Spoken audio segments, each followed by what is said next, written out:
Well, welcome to this edition of the Museum Roadshow. I'm Roger Engstrom. Today we're out here north of Lake Park on a farm that used to belong to Oliver and Addie Strum. And we're focusing this show on this barn that's in the background.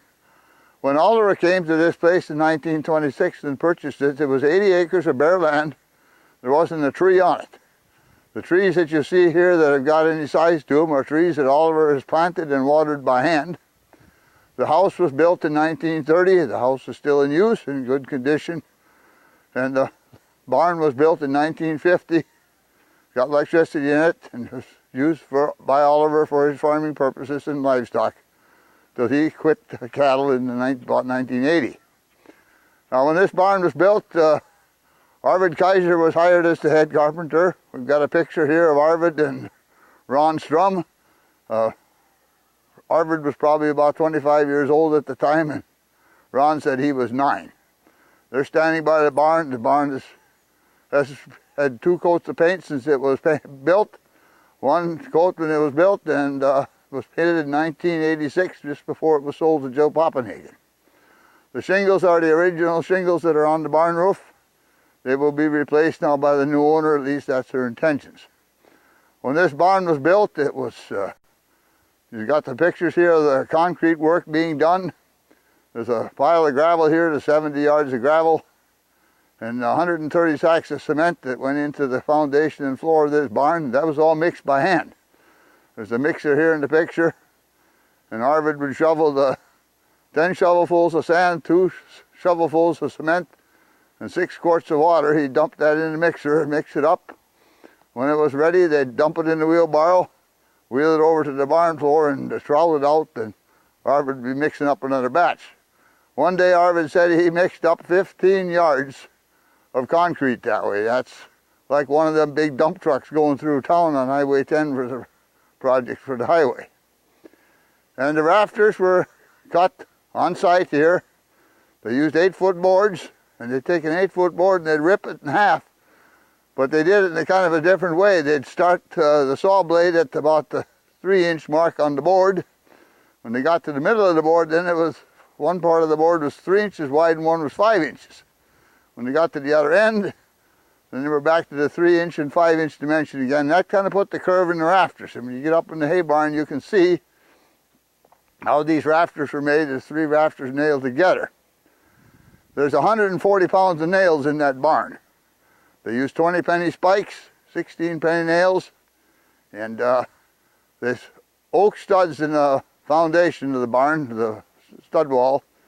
And those oak logs were cut up by the Tamarack Refuge.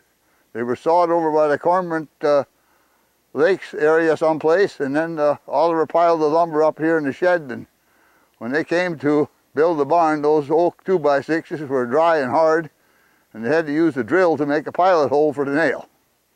And that barn is in amazingly good condition. When I came out here and looked at it the first time, I was really surprised how straight and square it was.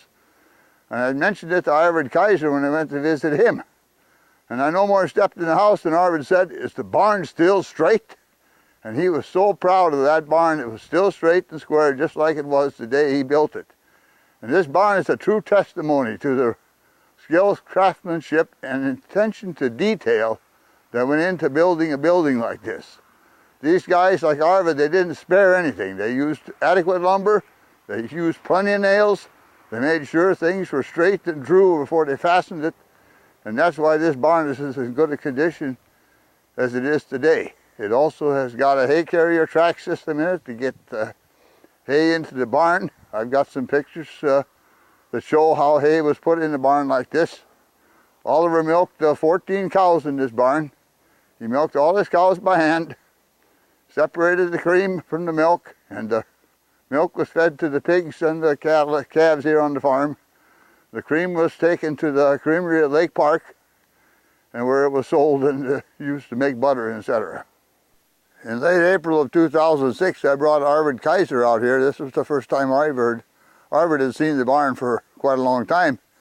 And we went in the house to have coffee with Joe first, and Ron was there. We reminisced about barn building days and eating dinner in the kitchen of that farmhouse. And as we walked from the house out to the barn, we walked by this big ash tree. And Ron told a story about the time his dad really felt so bad he'd backed over this nice tree, and he thought for sure he'd killed it, so he nursed it back to health, and as you can see, it's become a pretty substantial tree now in the yard. And as I look at that tree, I can't help but think of how many trips Oliver and Addie and Dorothy and Ron made between the house and the barn to take care of those cattle. And Oliver had a very unique bookkeeping system. He carried a little notebook in the pocket of his bib overalls like this. And that's where he kept track of all the expenses to build the barn. And he had a total in there for barn building days. It was $5,133. That was the total cost to build that barn. But this farm is a true testimony to how things were done back in the 40s and 50s. There were 2 children raised here in this farmyard. And Dorothy, Ron's sister, took the pictures of building the barn.